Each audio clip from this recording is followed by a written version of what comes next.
And I do just want to tell you about like my favorite gas mix, which is 50-50 argon krypton. Again, talking about exploiting some of the best characteristics. It really kind of depends on the tour. Jacob and I have been experimenting with both low fills and high fills. And the nice thing about doing a 50-50 krypton is, one, again, lower resistance, better running, but you can intensify the color of argon. And you can do that too with, like, if you lower your krypton, you can still get a higher intensity, but more of a purple tone. And really, again, when we are thinking about these gases, we're thinking about lots of particles moving all at once. Neon lights, I'm baffled. Pick it apart like samples. Give me all like a handle. Light me up like a candle. I'm taming lightning. Percy got that lightning. Plasma in my veins. Hello, Lightning Tamers. Percy here, and welcome to episode 63 of the Taming Lightning Podcast. Today I'm thrilled to chat with Dani Kaes, a talented light artist and educator based in Seattle, Washington. Dani's journey with glass started back in 2012, when she joined the Hilltop Artist Program as a traditional glass blower.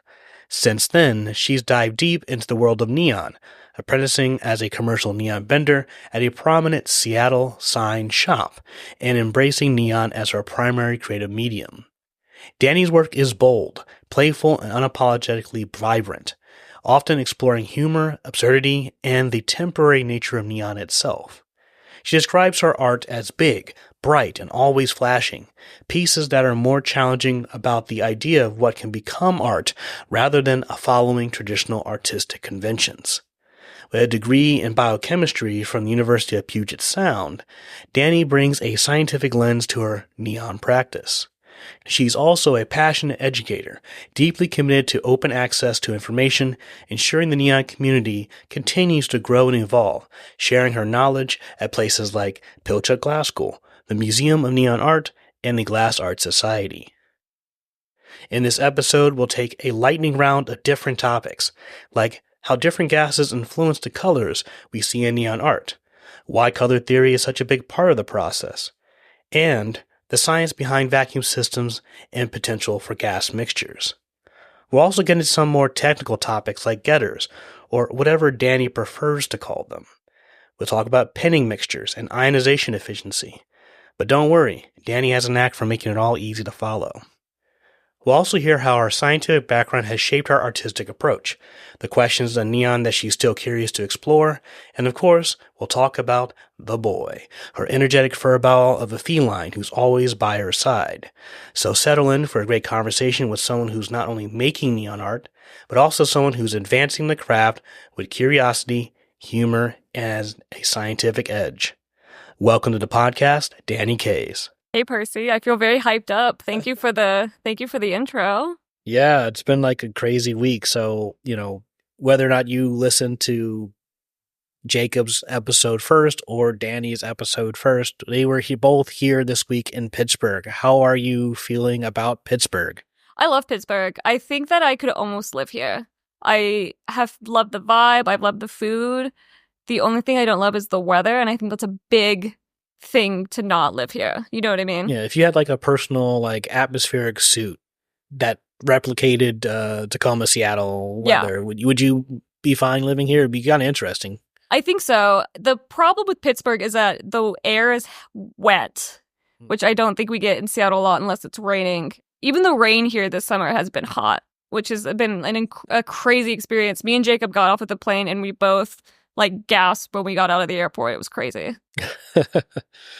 Yeah, and we'll be talking about sort of the science aspects here. We're looking at gas mixtures, light and color theory, vacuum systems. We're gonna try to tap into a few different things here. But first up,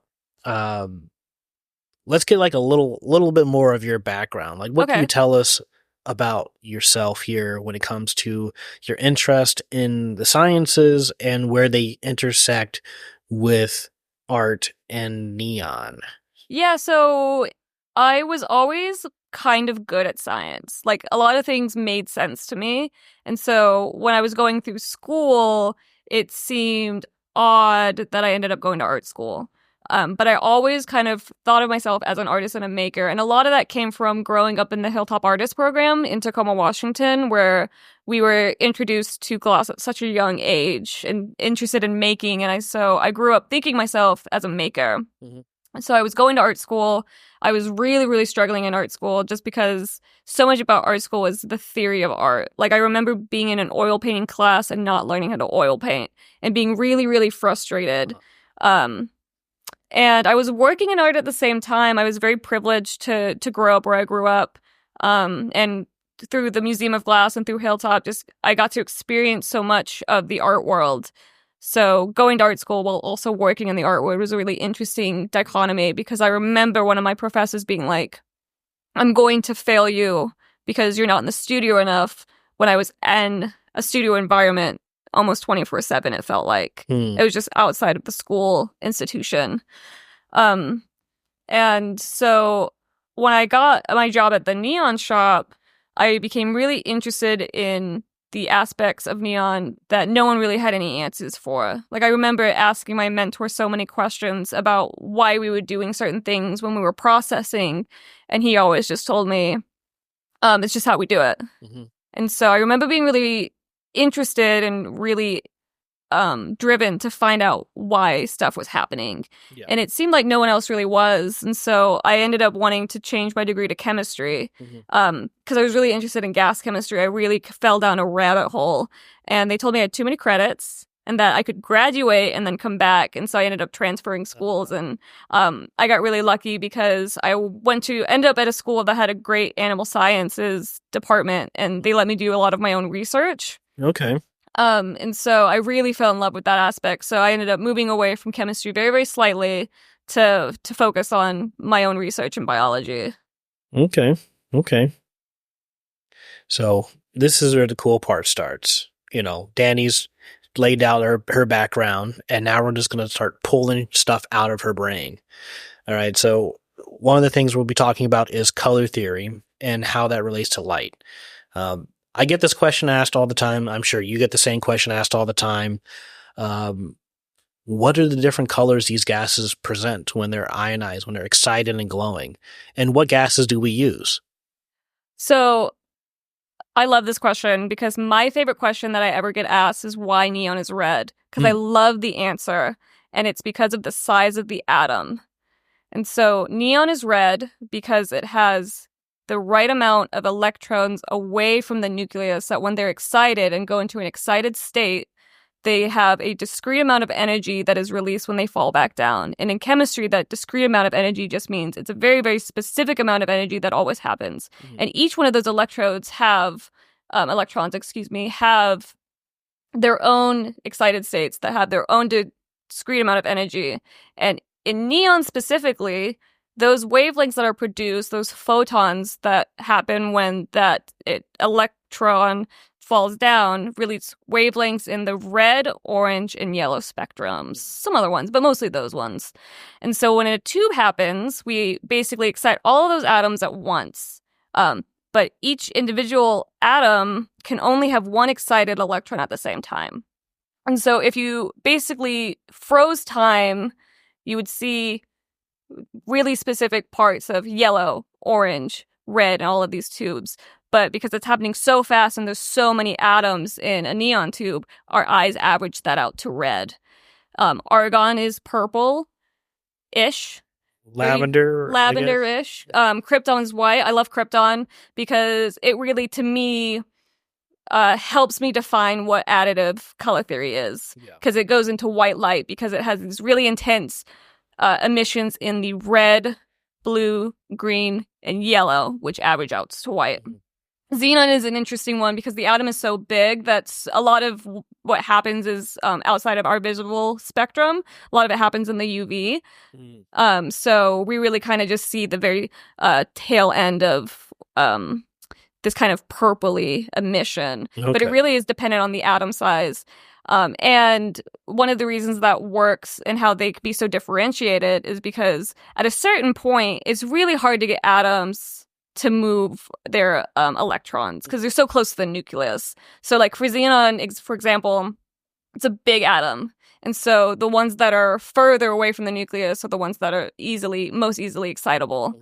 So those are the ones that we generally see. Neon, that's also one of the reasons why it has a higher ionization energy, because they're much, much closer to the nucleus. And that's the same with helium. Helium has the highest because it's so close that it's hard to, you really got to punch helium to get it to be excited. Huh.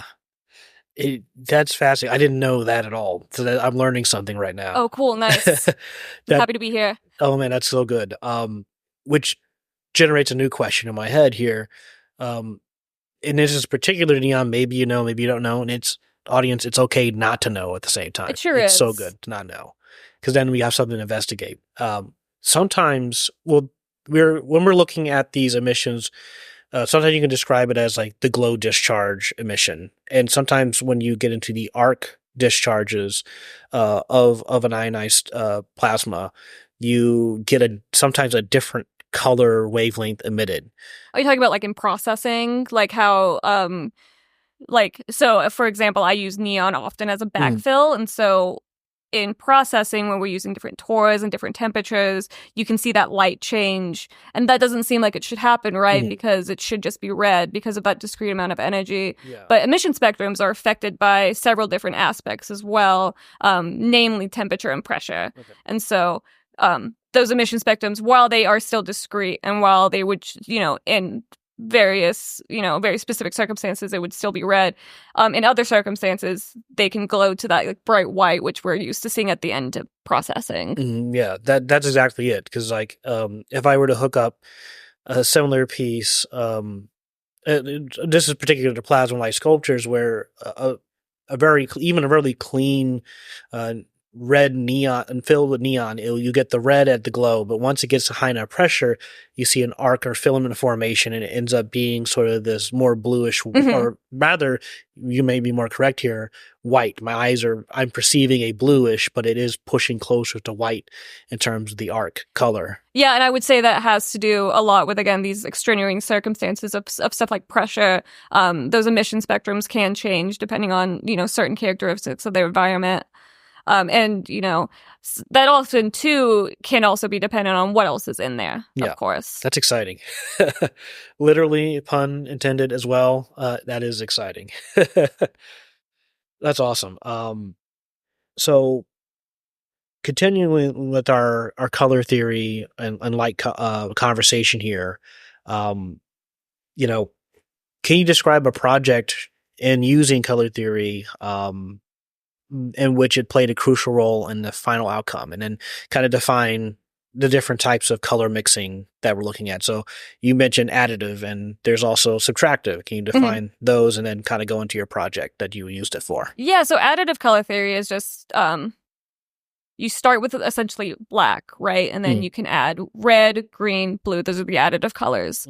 And then you get various other colors from them. So like I've done some projects where I've used ruby, emerald, and cobalt. And if you line them up, then your shadows, they end up being this attractive color. That is cyan, magenta, and yellow. And so I really use, in my work, I really think about color theory in those emission spectrums. I like thinking about it in that sense. Although this is a Taming Lightning exclusive, and I don't know, I'll have to check with Jacob if it's fine to say, but we're actually doing another project for a museum that is all about additive color theory. And what we're going to do is essentially, we're trying to find the colors that we can use in neon to emit specifically white light. And so, or talk about how that is related to additive colors. So how we're using glass to filter a light to then produce a light that would then produce another light, right? Right. And I've seen a couple of pictures from what Jacob tried to do and had the tricolor thing, and it does create interesting overlaps. Not quite matching, but it seems like this is a more in-depth project in which you're looking to explore more of that. Yeah, I'm really trying to find the closest to the emissions that would create that white light. So things that would be close to the wavelength or, again, that emission spectrum that would produce that light. Cool. That is cool. Second topic, O-rings for vacuum. This is a Oh. favorite thing for you. And I love talking about O-rings. And I've asked you a whole bunch of questions just this morning just about that. So what role do O-rings play in maintaining the integrity of vacuum systems in neon and, by extension, any system that has to create a seal? O-rings are so important to vacuums. This is a PSA. If you have not changed your O-rings in your system in the past 6 months, go and do it. That's me. Oh, no. O-ring integrity is really important to not only maintaining a vacuum and getting the best vacuum possible, it also is so important for not introducing impurities to your system. Mm-hmm. If you have a degrading O-ring, you're actually releasing stuff not only from the O-ring, but from its environment that it's no longer creating a seal against. Yeah.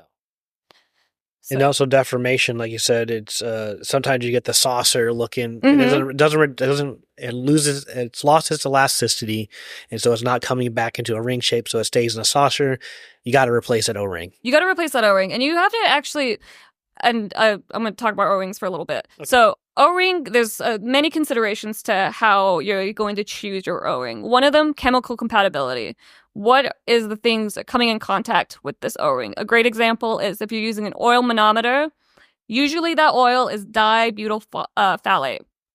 Some O-rings are really not compatible with that. And they're often the O-rings that we use most commonly. Things like Vitron, which is a fluorocarbon O-ring, or things like nitrate. Nitrate has one of the worst compatibilities with dibutyl phthalate. And so those just really get eaten up. And so you're actually releasing stuff from that O-ring into that oil and also into your system, which can damage your vacuum and can contaminate your vacuum pump. And so you want to make sure that what you're looking at is compatible with anything that it might come in contact with. So there's great charts out there to double check with. If you don't know what your O-rings are, I always suggest just changing them and making sure that you're replacing them with things that are compatible and that work for your system. So going back to like Vitron, which is another really common O-ring that we use because it's really good against vacuum. Mm-hmm. They basically have a really good compression rate and a pretty low permeability rate. And permeability in O-rings is basically things that can sneak through that little O-ring. They're also great under high temp. Mm-hmm. So if you're using them in a plasma system where you might be putting something into an annealer or a kiln or anything, you would want to make sure that your O-rings are good against certain temperatures. Mm-hmm. And that's not just high-end temperature. If you're working with something that involves a lower temperature, you must also check.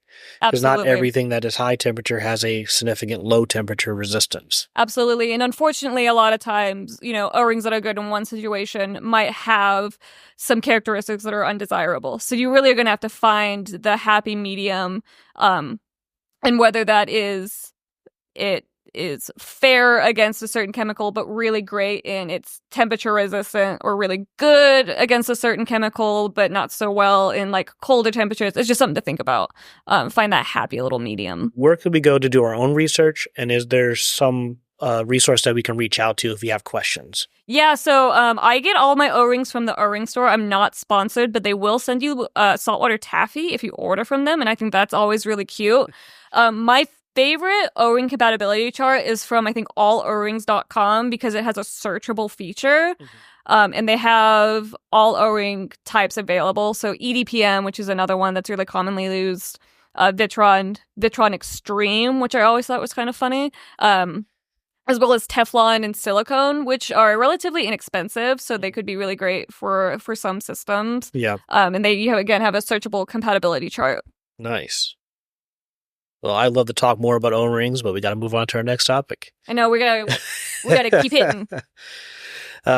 Getters. What are getters, and what do they do, and how do they function for neon tubes and production? Yeah, so I just want to say first and foremost, because this is something that's known about me, I am a hater against the word getter. No, it can't be. No, I know. What's slander? This is what I want to say. I recognize that is what they're called. which is totally fine. It's just, to me, like the word moist to certain people. I just think it's a horrible word. But I'm not here to say that that's not what they're called. I just don't like it. So I like to call them a reactive coating or a sacrificial metal coating. And in neon or in vacuum tubes, they're essentially a coating. Sometimes barium is often used. But they're coating that we burn off of our actual electrodes. And what that does is that it basically creates a reactive metal environment in the tube itself. And these are non-reactive to the inert gases, which are great. Mm-hmm. But things that basically hide in the pores that we might not be able to get in processing can be reactive, and they create, basically, I'm pretty sure it's like a ceramic compound, something that won't affect the actual system on the inside, but it helps remove stuff continuously, which is great. They work kind of continuously, and they actually can help you achieve a better system on the inside over long periods of time. But they react things with mostly like oxygen, something that we're worried about, and really carbon. Carbon is kind of one of our biggest enemies in neon. So they help really clean up the environment on the inside by creating this reactive or sacrificial metal that is just used for that, and they don't really bother the gases on the inside. Nice. I don't have another question particular for getters, but it did lead me to thinking about some of our discussions this past week. And one of the things that, and I'll say it, I saw in Wayne Stratman's book, The Art of Plasma, which I'm selling on taminglightning.net/store. Go get it now, folks. Is Wayne mentioned that when you heat, if you're going to go through the process of heating up your plasma pieces, or you're heating up, maybe you can do this with neon tubing, and you go to a higher temperature, like annealing temperature, which for the soft glass is around 900, and for borosilicate is about 1050 degrees Fahrenheit, that if you are pulling a vacuum during this time, that it could lead to the creation of carbon deposits on the inside of the piece. And saying that's a similar sort of issue where stuff doesn't have anywhere to go, so it just kind of comes out and reacts with whatever air was present. And do you know anything about that particular instance and why that could happen at that temperature, 900, 1000, versus the temperature at 500 degrees Fahrenheit or 550 degrees Fahrenheit? I don't really know. I could look into it. I would assume it has something to do with degradation of this reactive metal, or its removal from a system, or maybe the fact that it might be reacting to something prior at a higher temperature. I'd have to look into that, but I do think that there are several avenues that we could go down. Again, folks, it's okay to say that you don't really know and that you know a little bit of something, because that gives us a reason to look into these cool things. Because I'm not familiar with the formation of charcoal in a vacuum system, so that's something that I can look up on my own time. But it may also relate to having sort of this open pore or open matrix of the glass when it's heated to that temperature, because it's sort of vibing a bit. Yeah. Which is very interesting.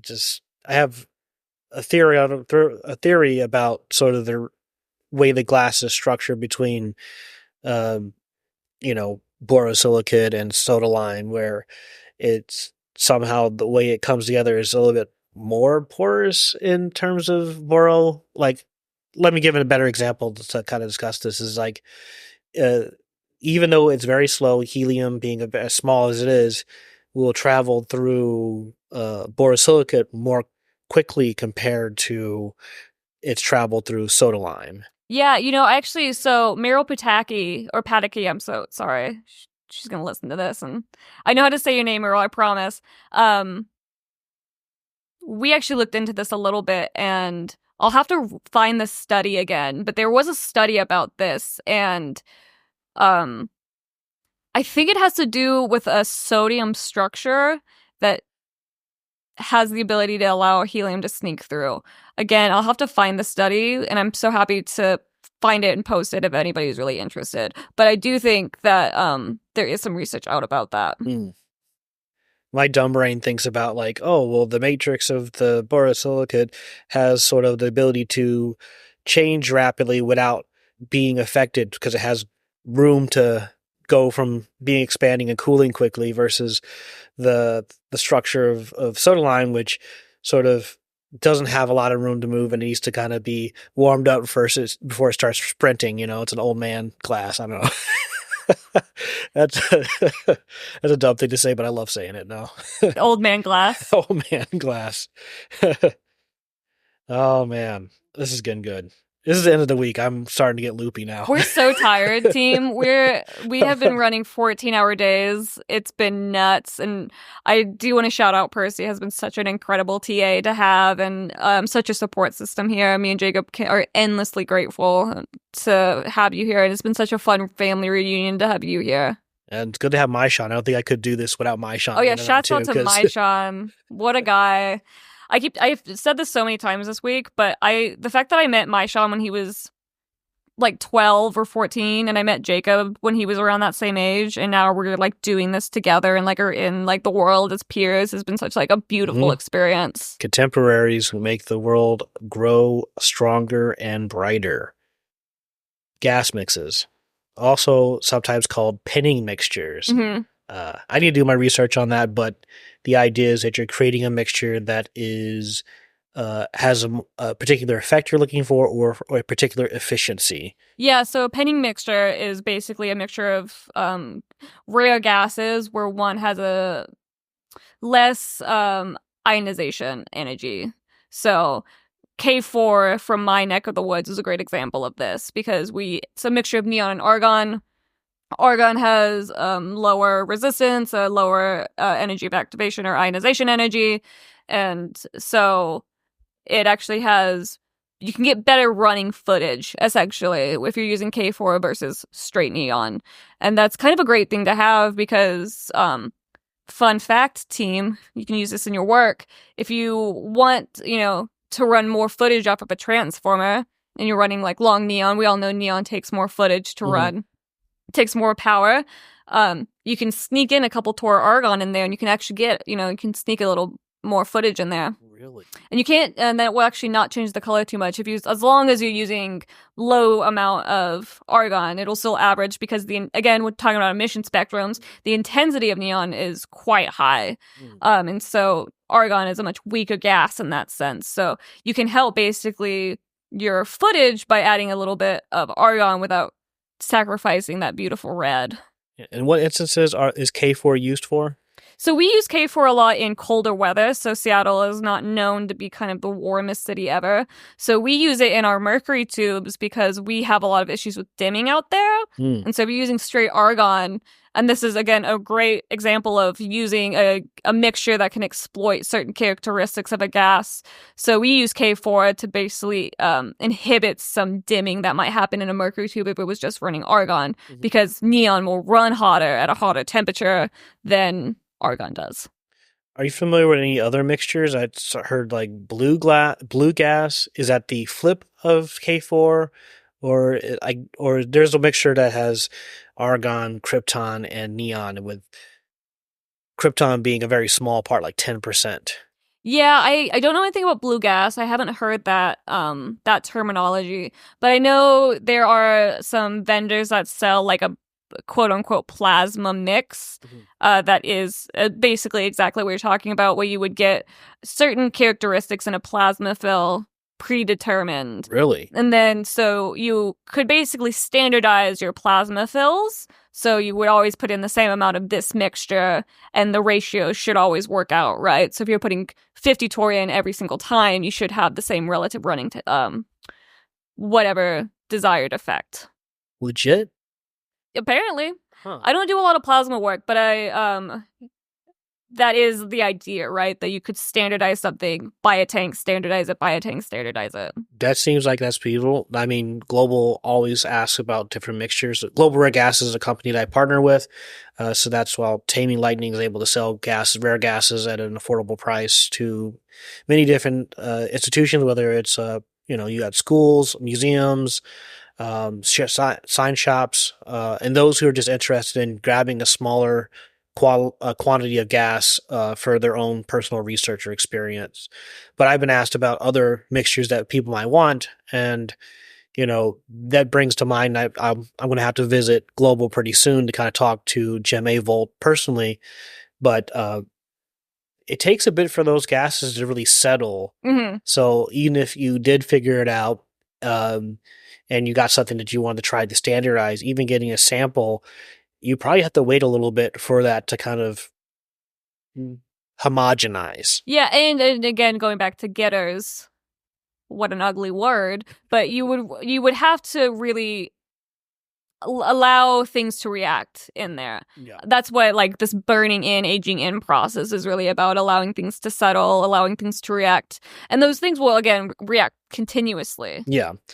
And even with plasma sculptures, like even as you start to understand more what you'll see, as the gas homogenizes, it'll kind of fine out into its typical formation and color expressions within the sculpture. So yeah, and as we were talking about earlier, when people are experimenting with this, we really tell you to write stuff down. Yeah. Because it's not only about what gas mixes you're using, what's the environment it's going into, what transformer are you using, yeah, what is it being set on.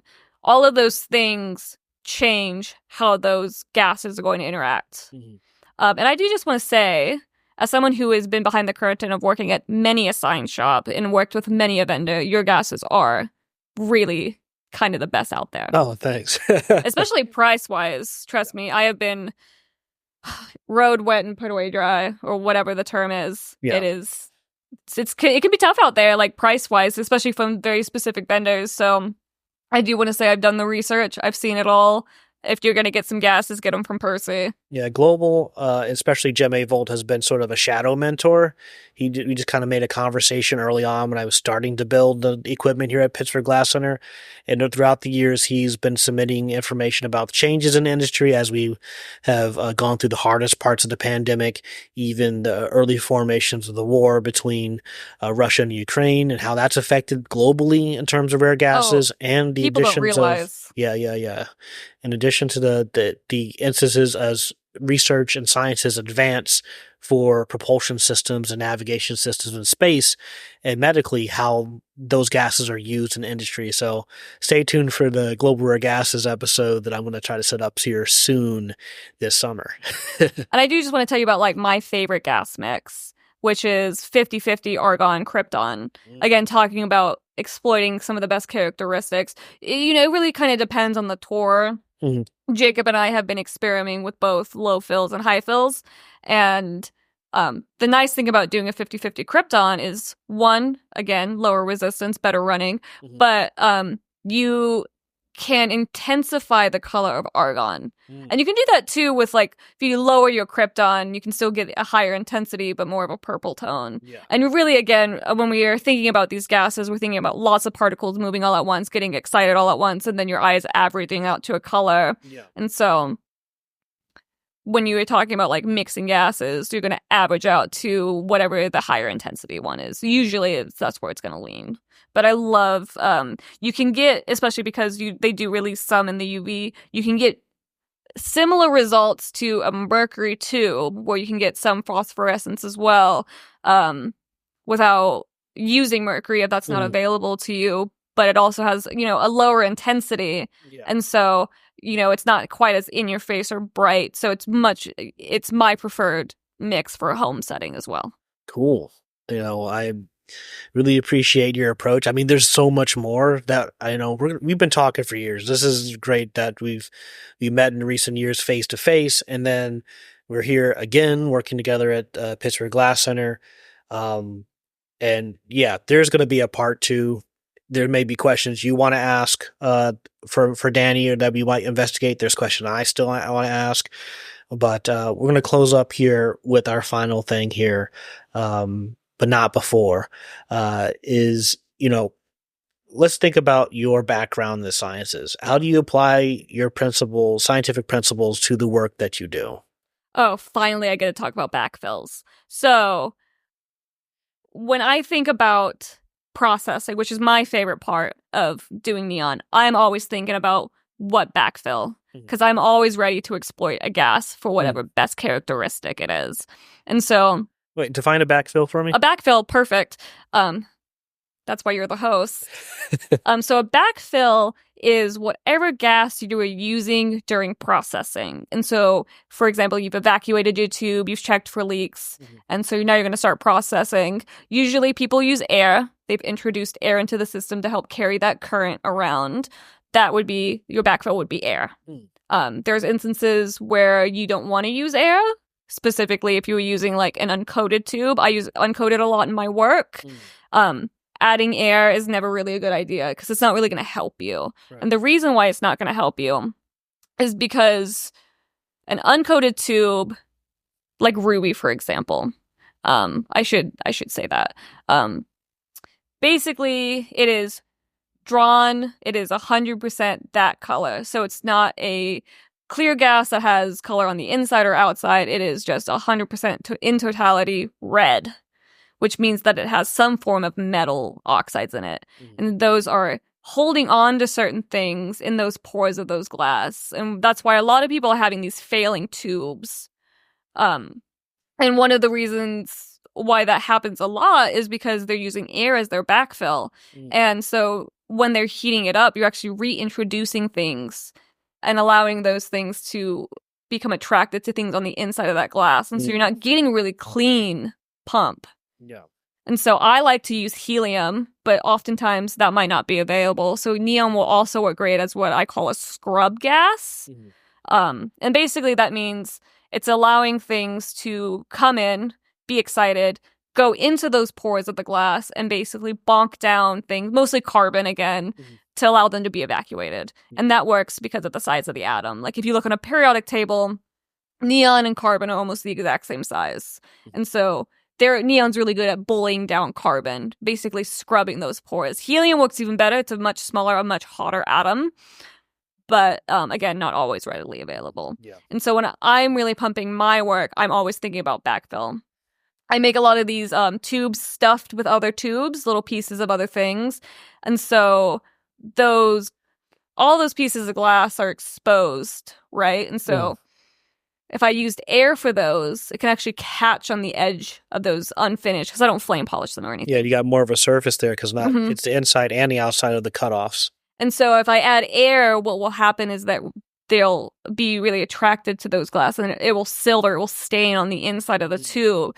And so I've been using argon, one, because, again, exploiting all the time. I'm exploiting the fact that argon doesn't burn as hot, and it's very clean. It's a big atom, and so it's not going to stain or introduce anything into that tube to basically stain or impact the final result of that tube. I guess that explains why in welding argon is used, because it's a plentiful inert gas, but it's also sizable compared to oxygen to keep from oxidizing the metal and sort of causing an early tarnish in a bad weld on steel and whatnot.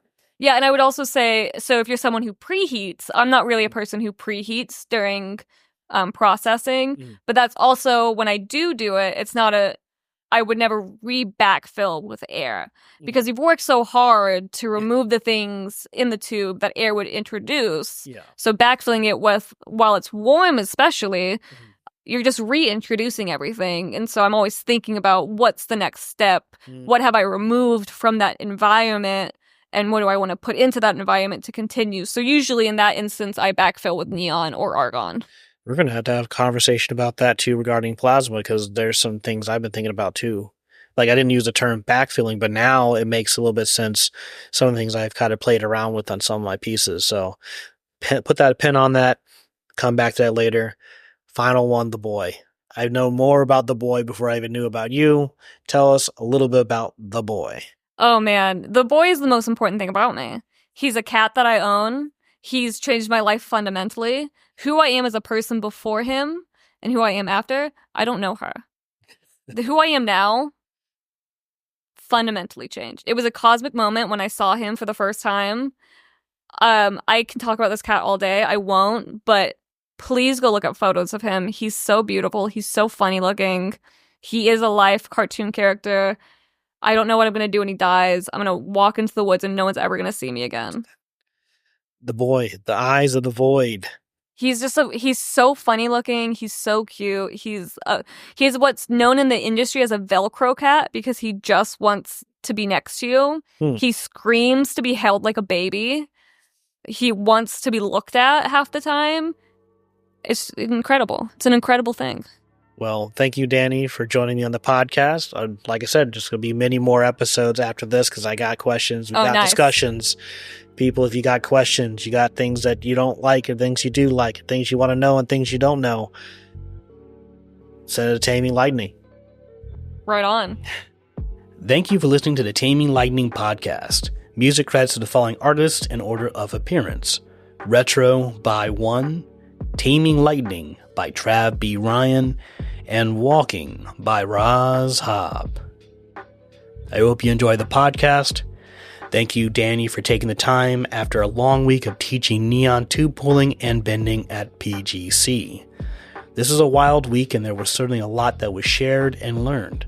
And I look forward to following up on these topics and the new questions that have spawned since our conversation.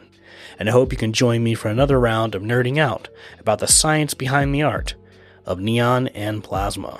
I'll be including links for the many topics we mentioned in this episode. So, dear listeners, if they're interested in having your questions answered, please send them to percy@taminglightning.net.